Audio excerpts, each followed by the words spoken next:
اور مدینہ کی ریاست جو پاکستان میں نافذ کرنے کا عمران خان کا مرکزی نعرہ تھا،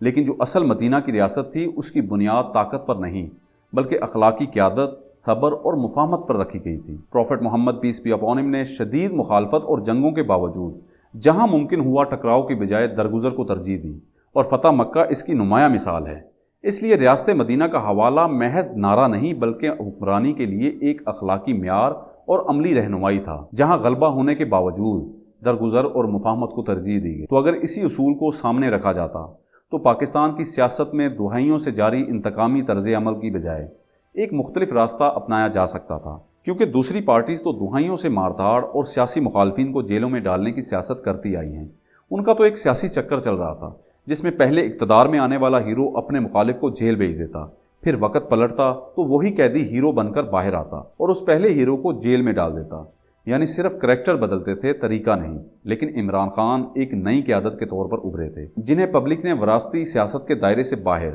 امید کے ساتھ آگے بڑھایا۔ اس لیے انہیں چاہیے تھا کہ اپنے مخالفین کو جیلوں میں ڈالنے کی بجائے قومی مفاد اور ریاستی استحکام کے لیے مفاہمت کی سیاست کو آگے بڑھاتے، سیاسی قوتوں کو دیوار سے لگانے کی بجائے انہیں ساتھ بٹھا کر معیشت اور گورننس کے بنیادی مسائل پر مشترکہ حکمت عملی بناتے۔ کیونکہ کوئی بھی جمہوری قیادت اپنے ملک میں پائیدار استحکام اور حقیقی ترقی اس وقت تک حاصل نہیں کر سکتی جب تک وہ اپنے سیاسی مخالفین کے ساتھ بات چیت کر کے قومی مفاد پر اتفاق رائے نہ پیدا کر لے۔